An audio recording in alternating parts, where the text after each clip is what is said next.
Ya comenzamos. Comenzamos y nos quedan 3 pulmones de los 4 que tenía, y además me quedan 3. Y no sé cuántos me queden para terminar el día de hoy, porque la azul ya está dando. Bien, bueno, hoy estamos terminando la semana 2 en nuestro curso de matemáticas 1, en el día 23 del mes de noviembre del 11º mes del año de 2023, Anno Domini, año del Señor. Así se llama, de acuerdo al origen del calendario oficial que usamos, que es el calendario gregoriano, aprobado por el Papa Gregorio. O sea, es de origen religioso el calendario que usamos, con base matemática, por cierto. Tiene un sustento matemático astrológico el calendario que usamos.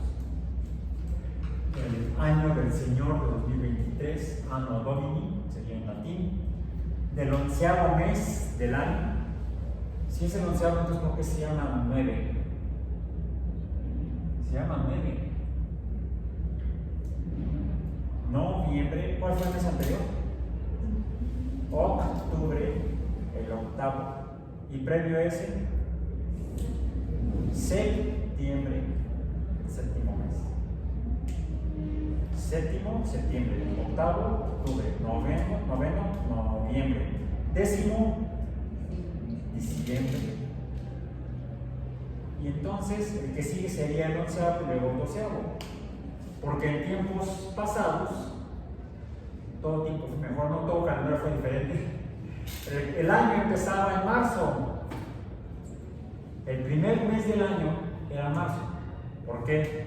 Pues es cuando nacen todas las flores, ¿no? Cuando empieza la primavera. El calendario originalmente, los calendarios que usaban muchas sociedades eran estacionales. Comenzaba el año al término del invierno, cuando renacía la naturaleza en la primavera. Entonces ahí empezaba el año. Empezaba el año.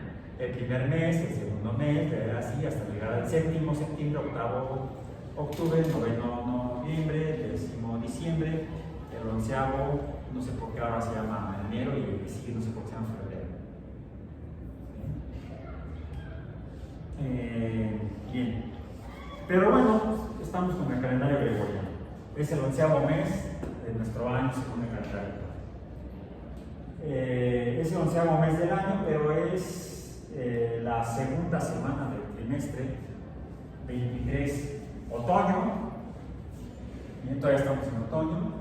En nuestro curso de biomatemáticas, saben que es efectivamente biomatemáticas 1.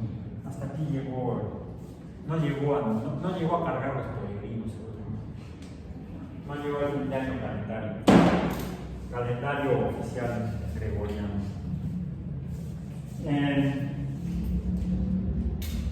Biomatemáticas 1. Estamos terminando la semana 2 del trimestre 23O, y esta hemos estado revisando los conceptos de números. Luego mencionamos que para tratar de, si no entender, al menos organizar los números en diferentes tipos de números, echamos mano de la teoría de conjuntos, como es nombres con mayúscula, planteada por Georg Cantor. ¿Quién la usó para describir y organizar y sentar las bases de la teoría de los números? ¿Qué es un número? ¿Qué son los números? ¿Cuántos tipos de números hay? ¿Qué relación hay entre ellos? ¿Qué función puede tener cada uno de esos tipos diferentes de números? ¿Para qué los podemos usar? Es por eso que a partir de los principios fundamentales de la teoría de conjuntos de Georg Cantor se planteó, mencionamos, la teoría de conjuntos numéricos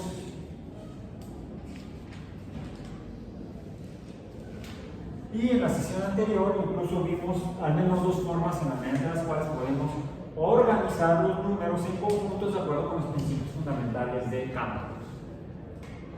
Un conjunto es un grupo de elementos que comparten características y se distinguen de otros de acuerdo a cómo decide quien los va a estudiar y organizar de esa manera, de nuestro interés, del interés del que organiza la información. Vimos entonces también la teoría de conjuntos podría usarse para organizar cosas, organizar entes biológicos, el mundo biológico se puede organizar con base en la teoría de conjuntos, pero tenemos que orientarnos en nuestro curso de matemáticas 1 al uso de la teoría de conjuntos para la comprensión de qué son los números y cómo podemos entonces, dependiendo de las características de diferentes tipos de números, echar mano de esos distintos tipos de números para nuestros fines biológicos. Y es así como vimos, al menos al inicio, el día de ayer en clase, el día de ayer calendario, el día 21 nos reunimos, el martes pasado, para comenzar a representar en el pizarrón, por escrito o por dibujo, de dos maneras, a números, diferentes tipos de números. Partimos de usar números naturales, ¿no? Solamente usamos números naturales en este ejercicio que hicimos la sesión pasada. Pusimos números naturales porque ¿cuál número no se veía por ahí? No lo escribí. El 0. El 0 no es un número natural. De acuerdo a la teoría de conjuntos numéricos, pertenecería a otro conjunto de números distintos a los números naturales, que dijimos que los números naturales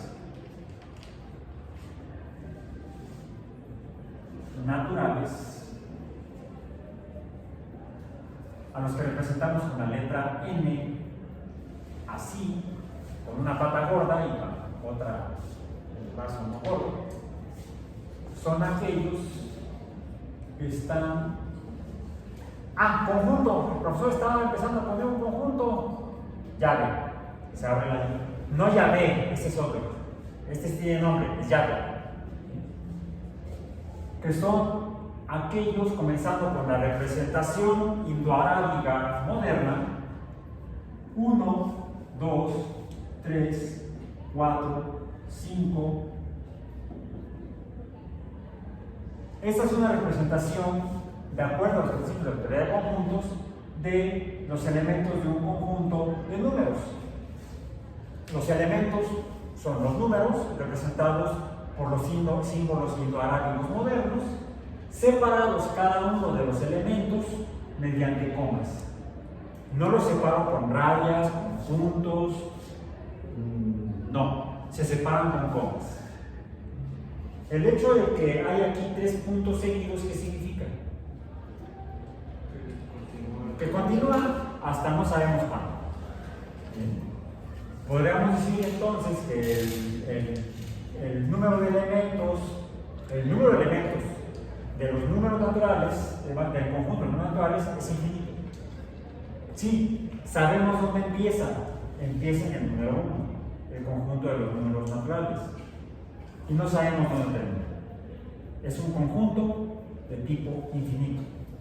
Los números naturales son un conjunto infinito de números, o de infinitos elementos. Coma con infinitos, infinitos no, con la sílaba ni, infinitos elementos. Por cierto, ahí había una contradicción con los postulados iniciales de la teoría de conjuntos de campo. Él afirma que un conjunto está conformado por elementos que comparten características que los distinguen de otros elementos, de otros conjuntos, y que ese conjunto está conformado por una cantidad limitada de elementos. Es ahí donde, para usar la teoría de conjuntos de Georg Cantor, tenemos que violar algunos de sus principios. O sea, modificamos los axiomas, los principios fundacionales o los principios que define inicialmente una teoría. Se valen para fines específicos. Si no aplica una teoría, pues modificarla. ¿Sí? Y es así como se van modificando los paradigmas. cuando tratamos de usar un conocimiento en un campo nuevo, pues a lo mejor podemos usar tal cual llegó y así lo seguimos usando, pero si no ese conocimiento no es completamente útil, pues tenemos que modificar. Pero también vimos otros tipos de otro grupo de números, los números reales, representados por la letra R, el conjunto de los números reales, R mayúscula, también con esta barra gruesa o doble, que está conformado por los números naturales, por el conjunto de los números naturales, así no tengo que escribirlos, ya utilizo el símbolo del conjunto natural para ponerlo dentro del conjunto de los números reales, también por los números naturales negativos, esa barra a la izquierda de la N significa números naturales negativos, o sea, estos con un signo negativo ya no son naturales, sino que son reales. Los números negativos no son reales, no son naturales, son números reales. El cero no forma parte del conjunto de los números naturales. Y otros que ya mencionamos, los números racionales, e incluso otros que no me acuerdo si los mencionamos, pero aquí los ponemos, que son los números irracionales. Para nosotros esto es suficiente para poder describir al conjunto de los números reales. O sea, son todos los números, todos. Los que usamos para contar, que son los números naturales. Los negativos de los números naturales, el podemos definir, así lo podemos llamarlo. Son iguales a estos, pero tienen una barra a la izquierda, y eso ya los hace distintos. Por eso no están ahí.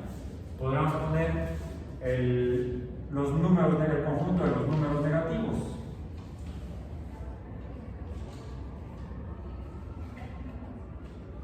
¿Cuáles son los números negativos? En realidad, los números negativos serían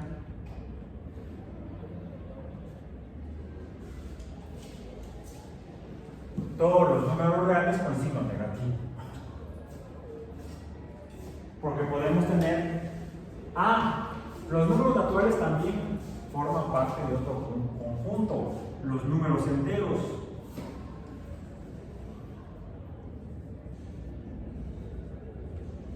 Que representamos con la letra Z, con la barra inicial, intermedia, gruesa, ¿sí?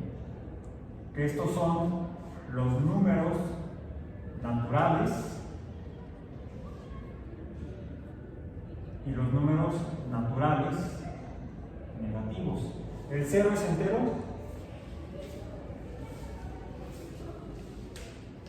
El cero es un número entero, les confieso, no sé ni me interesa. Yo lo interpretaría, y es aquí algo importante. A lo mejor ahorita pasa por algún matemático, ve esto y me quiere quemar en leña verde. Me acusa de herejía, no sé. Pero, a diferencia del pensamiento religioso, no tanto el pensamiento mágico, sino el pensamiento religioso, el pensamiento científico y la biomatemática es una ciencia, es cuestionable. Se puede poner en duda. De hecho, se debe poner en duda y se debe atender esa duda y resolver esa duda. Y entonces obtenemos una respuesta. Podríamos investigar de aquí a que nos veamos el próximo lunes si el cero es un número entero o no. En este momento, a mí me tiene sin cuidado. No sé a ustedes, igual ya les hice pasar un mal fin de semana, van a estar con la inquietud. ¿Qué te pasa? Es que tengo un problema. Bueno, no sé si el cero es un número entero, su mamá lo va a mandar a terapia, entonces mejor no. ¿Cuál es su reporte? Les puedo recomendar a mi terapeuta. Tampoco sabe si el cero es entero. Bueno, según una página, según una página. el cero es el único número entero que no es ni negativo ni positivo, sino todo lo contrario, ¿no? Sí, no lleva ningún signo. Entonces, Cuestionable. Es cuestionable. Sería cosa de preguntar a la comunidad de matemáticos. ¿Cuál es la página? Está como. El rincón del lago. No digo por. Bueno, es un PDF de una escuela de Canarias.org. Los conozco. Los he consultado también para otros temas. Son interesantes esos sitios. Cuestionable. Habría que encontrar la evidencia que apoye en uno o en otro sentido, si eso no es. La verdad, nosotros como biólogos nos tienen que cuidarnos. Qué bueno que no somos matemáticos, no tenemos que andar demostrando la inmortalidad del cangrejo, porque sabemos que el cangrejo no es inmortal, sino de dónde sale la sopa de cangrejo. El cangrejo no es inmortal. No, es que esa es la inmortalidad del cangrejo, no. Ok, entonces, quedémonos con que los números enteros son los naturales y los naturales negativos. Ok. ¿Esto por qué salió? Los negativos, los números naturales. Porque si los negativos son los reales negativos, incluso el cero puede ser menos cero o más cero, aunque los de Canarias dicen que no lleva signo. Podemos tener números racionales negativos, podemos tener números irracionales negativos. Por eso es que afirmo que los números negativos son los reales, pero en su versión negativa. Incluso si multiplicamos los naturales por menos 1, los transformamos, hemos hecho una mutación matemática numérica, sean los X numbers en lugar de los X name, sean los X numbers, sean números mutantes. Y comenzamos a organizar estos en algún ejemplo. Usamos como ejemplos dos tipos de números particulares que tienen semejanzas entre sí y se distinguen de otros. ¿Cuáles fueron en el ejercicio que hicimos? Los números primos.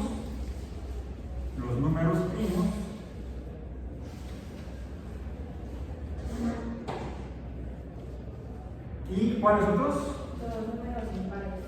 Los números impares. Que deberíamos poder representarlos de manera escrita, de forma escrita, mediante el lenguaje de la teoría de conjuntos. No me voy a detener aquí, porque quiero pasar a lo que normalmente se llama. Voy a quitar aquí lo de los infinitos elementos para usar esta parte del pizarrón. Con el pizarrón anaranjado, porque también el verde ya está dando el sí. O sea, voy a comprar como para los siguientes. Bueno,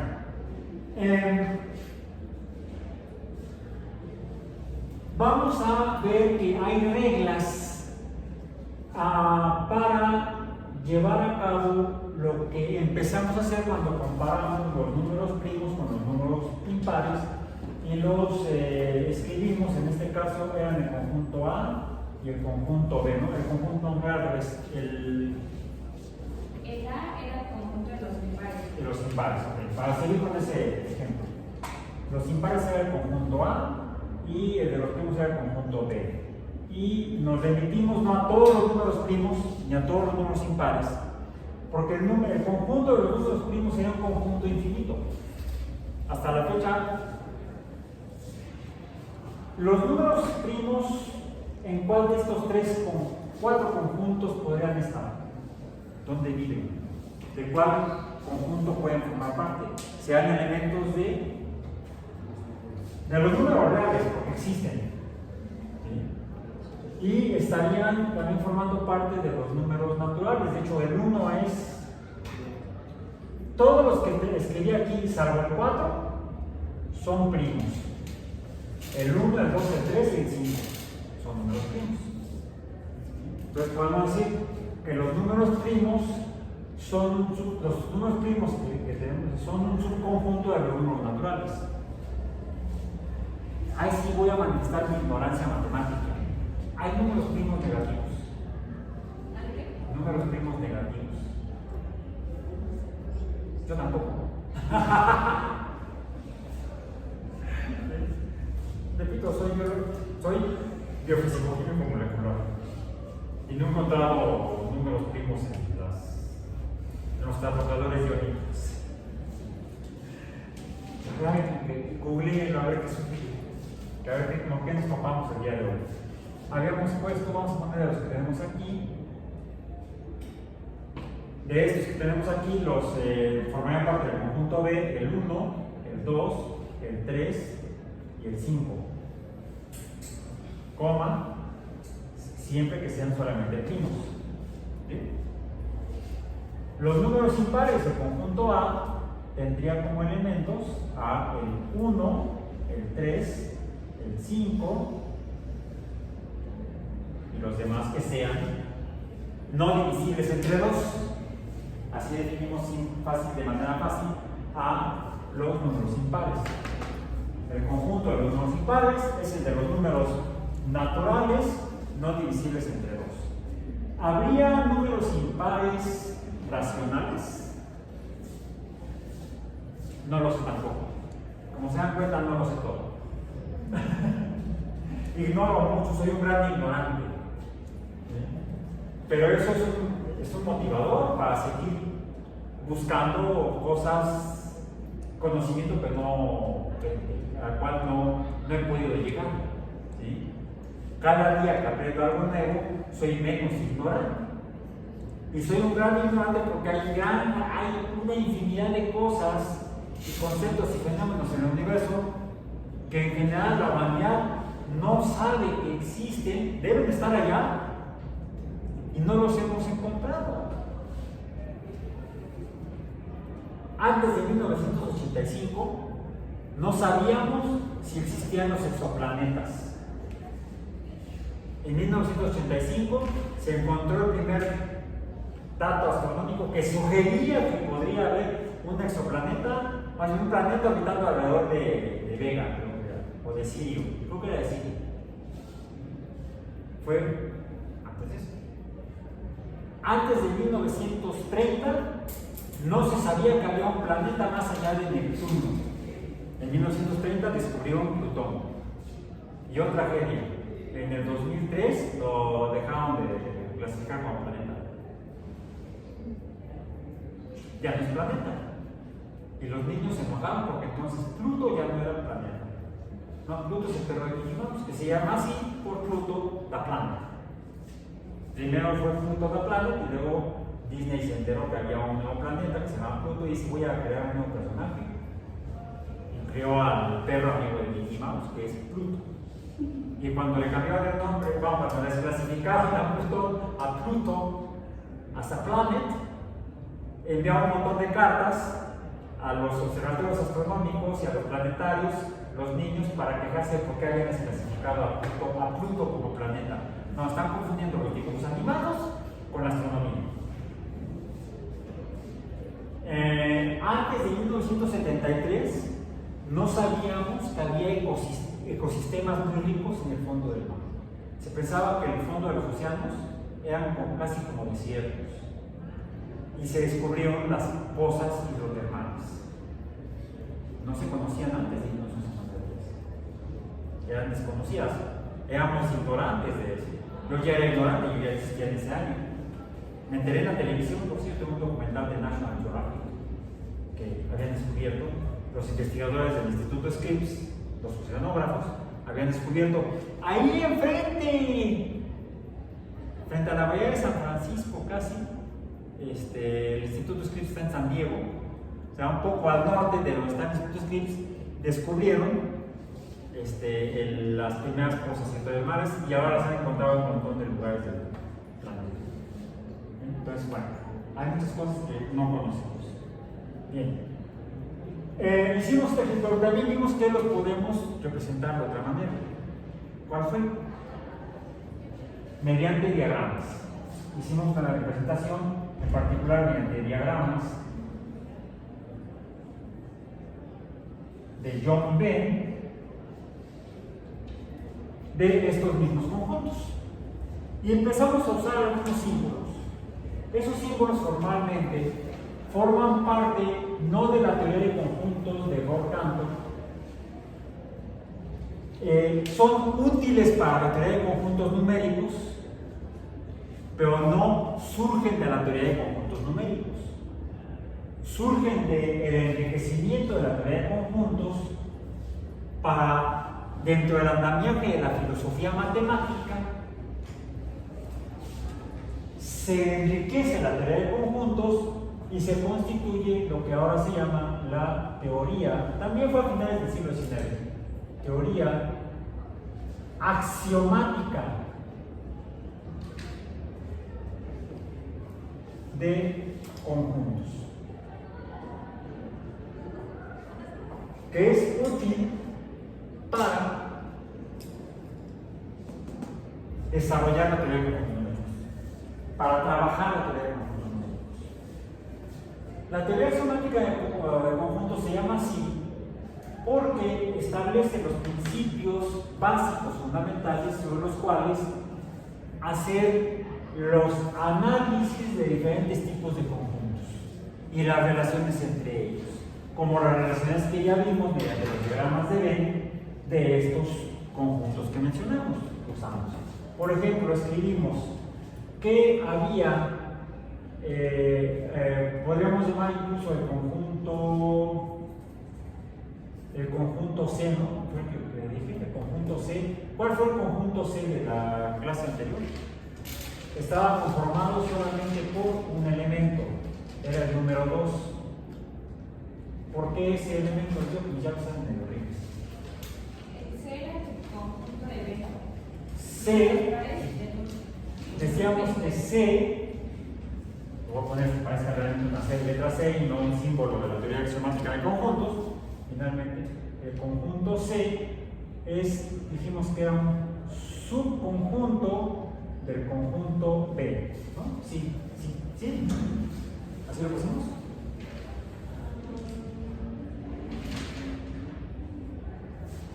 C es un conjunto de B.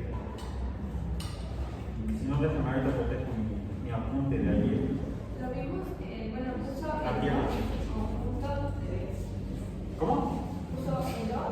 ¿El 2? Conjunto de B. O sea, en vez de ser C, puso Bueno, claro. C es solamente 2. Sí.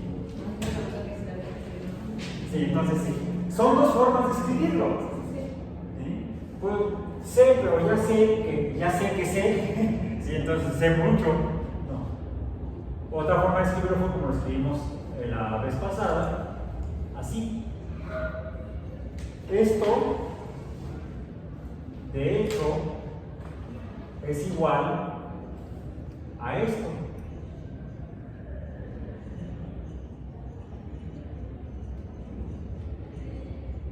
Ahí está. Lo que está entre estos corchetes es igual a lo que está entre estos corchetes.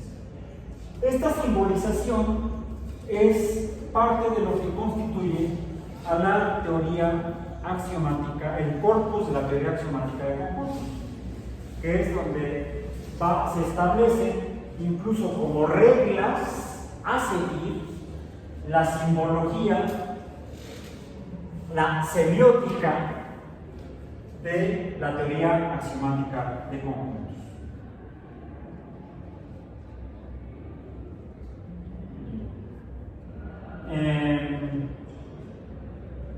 Ok, por ejemplo,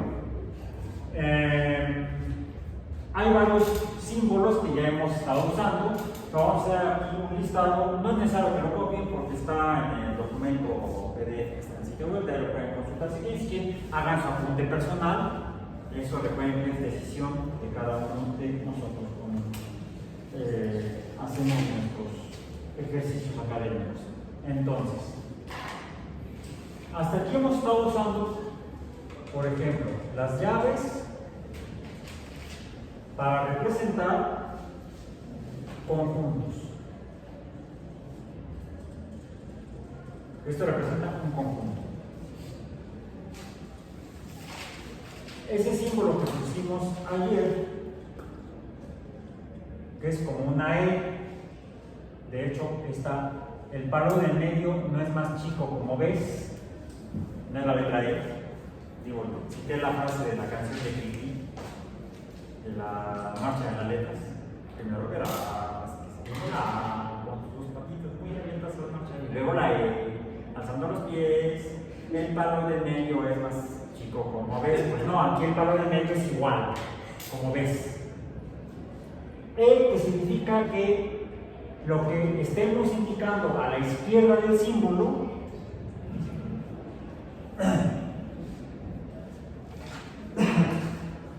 es mi última clase de hoy, mi última clase de la semana.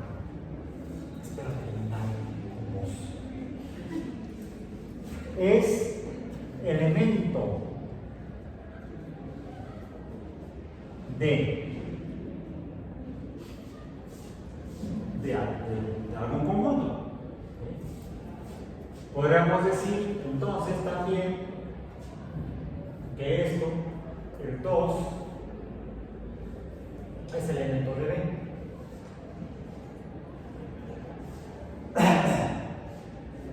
Bien. 2 es elemento de B. Esa cosa que parece E, no es una E, atravesada por una diagonal es como los letreros de prohibido estacionarse. No E, bueno, aquí en este caso no es elemento.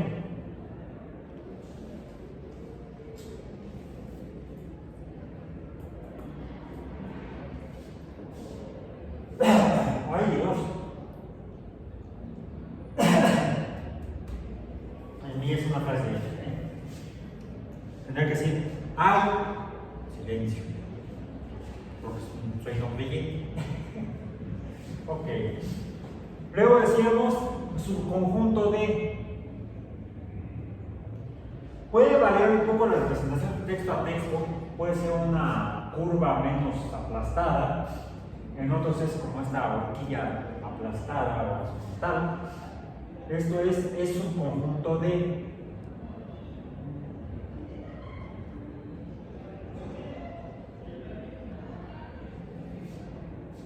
Que lo que decimos, C es un subconjunto de B. Ahí está. Solamente uno de todos los elementos de B.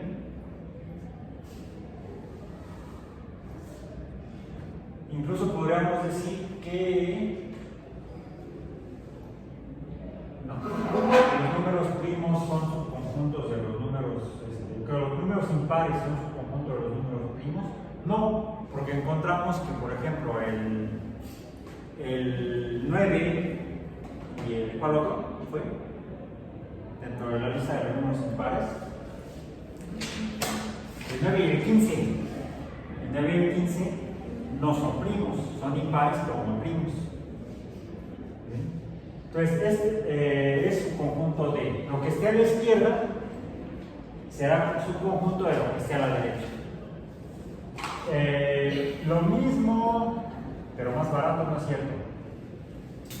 Digo, como hicimos el análogo a esto diagonal, esto con diagonal sería no es su conjunto de. Un símbolo que si usamos la horquilla abierta arriba y la horquilla abierta abajo. ¿Esto qué significaba? Unión.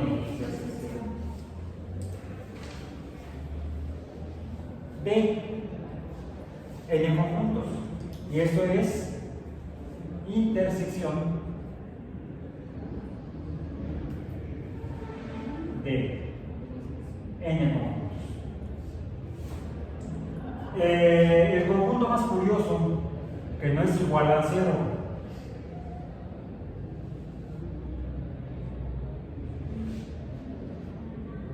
conjunto vacío.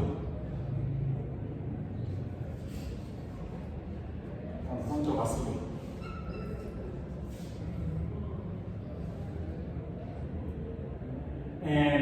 Vamos a continuar por acá.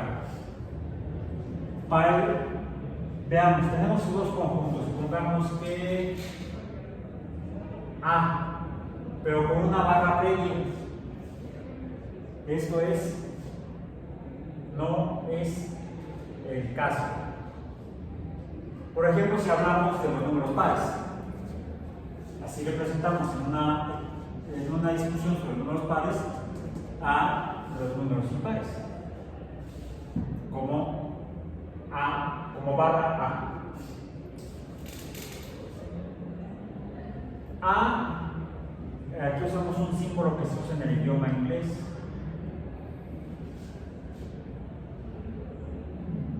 El ampersand. B. De hecho es equivalente a A y B. A y B. O sea, los dos, si hablamos de el 1, el 2, el 3, el 4, el 5, será equivalente a la unión. Estamos juntándolos. Es equivalente a la unión. O sea, son todo lo que hay en A y todo lo que hay en B. Será equivalente, podemos decir que esto es igual a A unión B.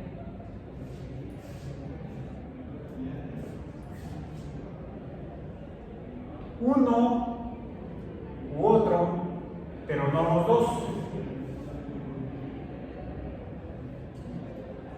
Sería equivalente a A y en español o B. A o B. Uno o el otro, pero no ambos. Es el opuesto a A y B. Cuando es causa-efecto, A, entonces B. A, entonces B.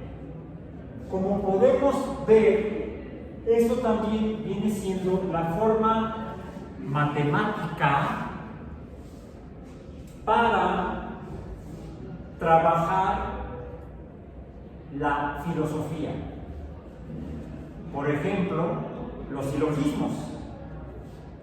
Para no tener que escribir todo en lenguaje humano, ¿sí?, lo podemos escribir con símbolos más breves, las ideas filosóficas.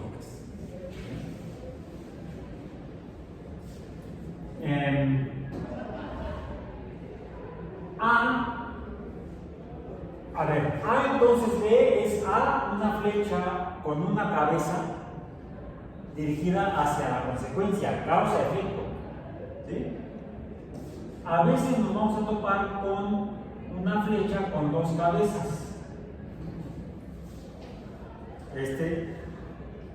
¿Alguien diría, se relaciona con esto? No. Significa A es sí y solo sí. No, es sin tilde, con el puro puntito la I. Puro punto. Sí y solo sí es sí.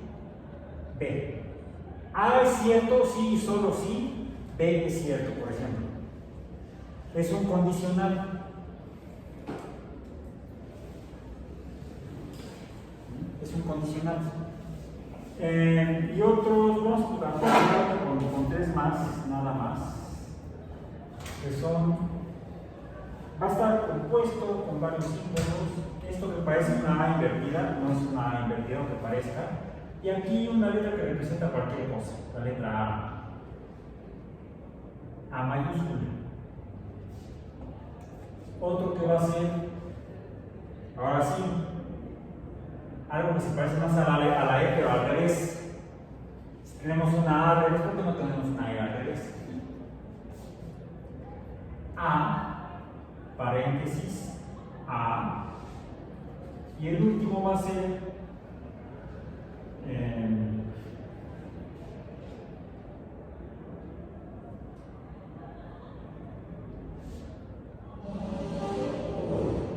aquí déjenme revisar si no la puse yo al revés, pero eso lo vamos a poner ahorita con quizás. Lo voy a cotejar ahora, me surgió la duda si lo copié bien o lo copié chueco. Eso lo verificamos el próximo lunes. ¿Esto qué significa? De hecho, el símbolo de la A invertida significa para cada A,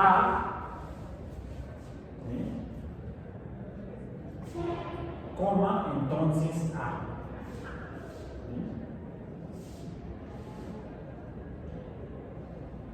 Esto significa para algunas, no para todas, entonces A. Eso es para algunos casos, esto es casuístico. Esto es una generalización individual. Y algo que es quizá más, se parece a esta porque es una condicional estricta, limitante. Dice, esto, si está bien el símbolo, es, hay esto, hay la A minúscula, exactamente.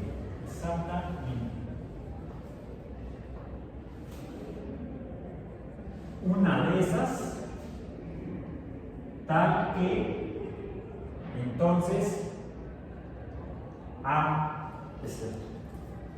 Tal que vamos a la Roma. Tal que A sea tal. Porque mediante este lenguaje podemos finalmente hacer una representación de lo que vamos a ver como siguiente unidad del curso de Matemáticas 1, que son lo que se desprende de la interacción de, por ejemplo, de conjuntos entre sí, de lo que llamamos operaciones de conjuntos, cuando las cosas se empiezan a relacionar. Sí y solo sí tienen relación. En algunos casos, quizás solamente para algunos casos o quizás siempre. ¿Bien? Por ejemplo, digamos, lo voy a escribir aquí primero en español. Para cada, que sea ya. Vamos a entrar a tratar de medir cosas y ver si lo que medimos tiene relación con otras cosas que no podemos medir, sino que tenemos que cuantificar de manera indirecta, es decir, a través de cálculos, a través de cálculos. No siempre podemos conocer midiendo de manera directa. A veces medimos algo y a través de ese algo y su interpretación podemos obtener un dato adicional, complementario o consecuencial, ¿sí? Consecuencia de lo que medimos, o quizá la causa del efecto que estamos midiendo. Es decir, habría relación entre cosas, si es que es, por ejemplo, así. Si hay una cosa, A va a existir si y solo si B existe. Por ejemplo, la existencia de A está condicionada de la existencia de B. A depende de B. Si no existe B, no va a existir A. El verde es vida. Si hay verde, hay vida. No necesariamente. El verde es fotosíntesis, a veces. Para cada número que midamos X, hay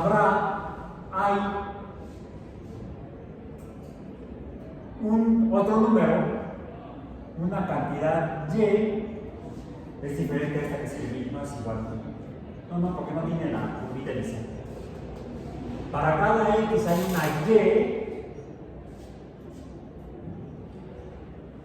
tal que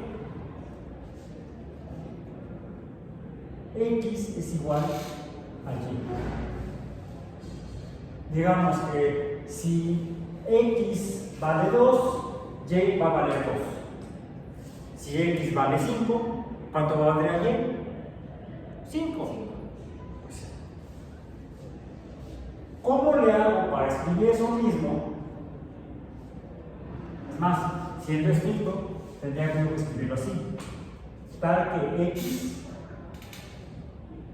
es igual a y. Ahí está, en español. ¿Correcto? ¿Cómo escribo todo esto de manera más abreviada? Bueno, uso la notación de la teoría axiomática de conjuntos.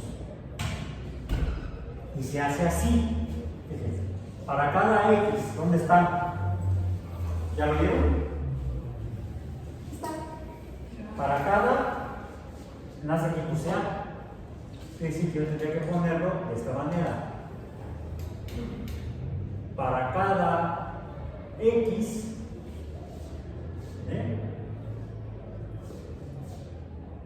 hay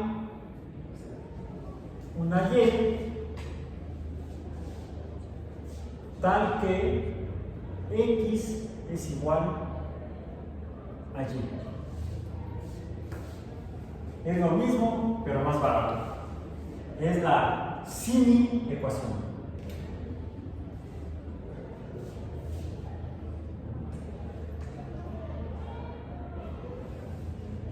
Podríamos decir que de otra manera podríamos escribir esto así.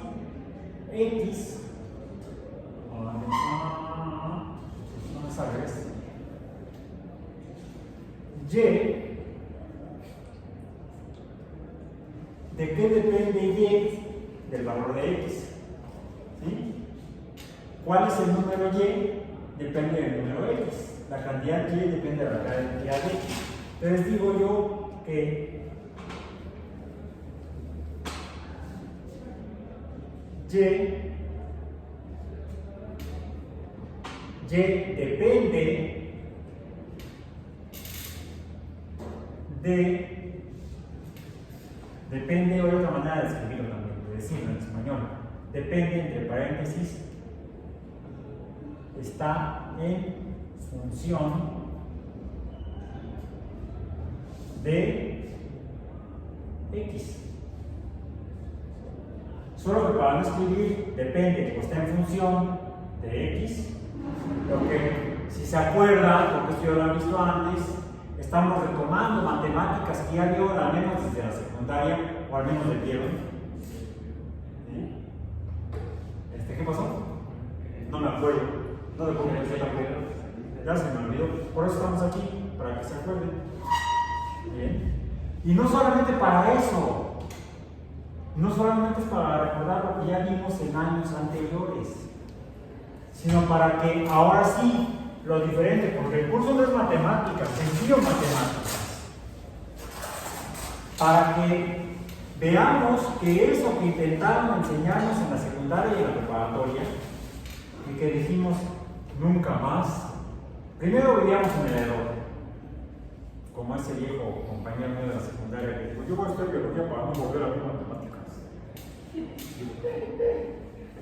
Vivió en el error. ¿Sí? No. Como biólogos necesitamos no saber muchas matemáticas, sino saber cómo carambas las usamos. Para eso necesitamos más que verlas y usarlas para resolver ecuaciones o problemas de libros de texto. No, lo que necesitamos es cómo las usamos para entender o explicar o describir fenómenos biológicos.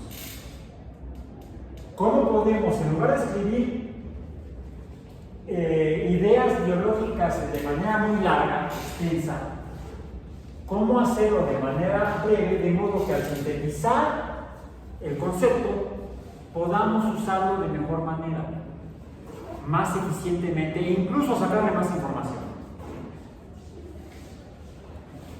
Esto lo escribo como Y depende o está en función o es igual a algo que está en función de X. Y, ok, pero eso nada más de que lo vamos a ver después. Esto que vamos a ver a partir de la próxima semana. Las funciones matemáticas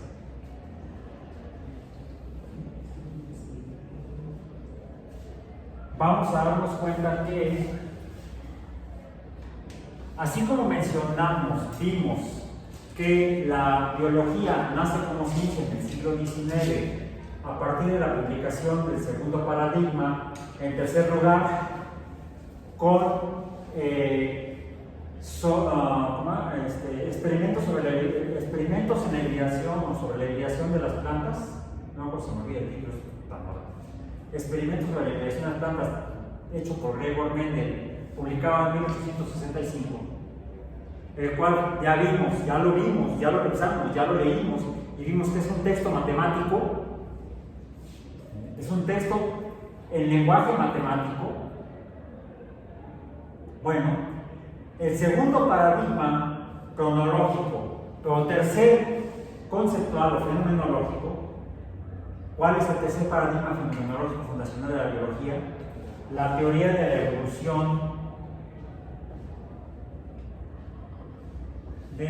la evolución por selección. Por eso, me gustan las matemáticas. Selección natural, publicado por Charles Darwin en su obra sobre el origen de las especies por medio de la selección natural en la búsqueda de la supervivencia. Ese es el título más grande que esto todavía, sobre el origen de las especies por medio de la selección natural en la lucha por la supervivencia, the struggle for life. Así termina el título de El origen de las especies. Lo han traducido aquí a 3 palabras, no 4, el origen de las especies, 5 palabras, considerando artículos y preposiciones.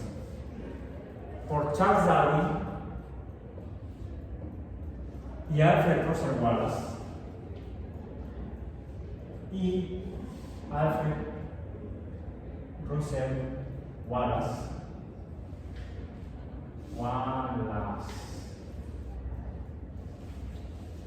De 1859, pues la teoría, no el libro. El libro solamente de recordarle en 1859.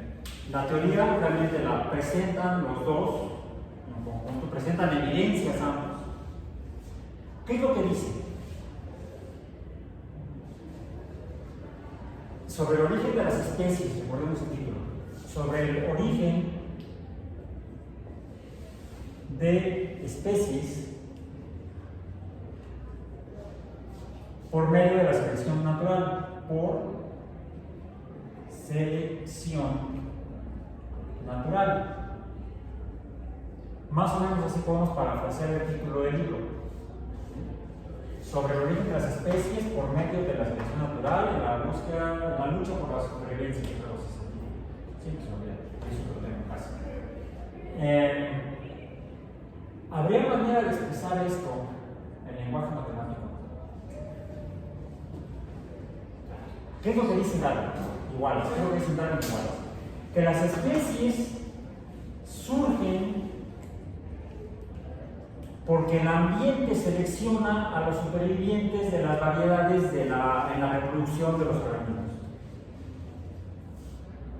Se reproducen los organismos, viene la progenie, es lo mismo que el experimento que hizo Mendel, y lo que observó Mendel y lo que observó Darwin es que la progenie no es toda idéntica, no son clones. Hay variabilidad en la progenie de las especies en el proceso de reproducción.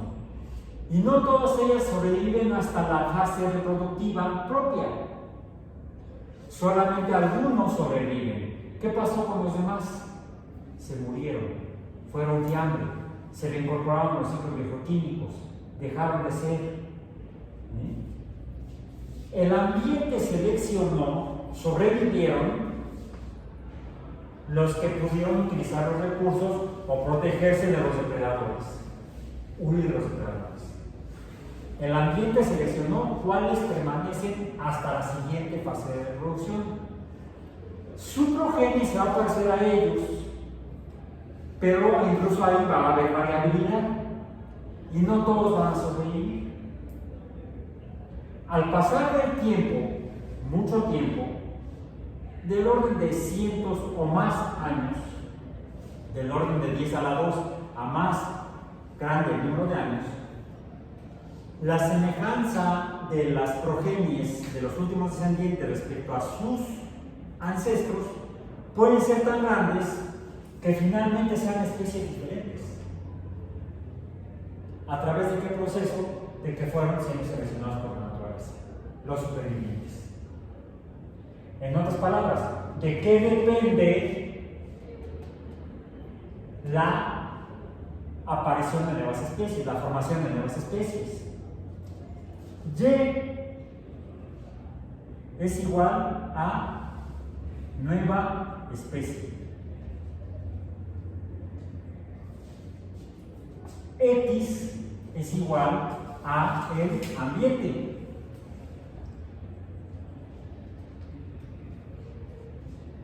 Y está en función de X. O sea, la nueva especie, la aparición de nuevas especies está en función o depende de la selección natural,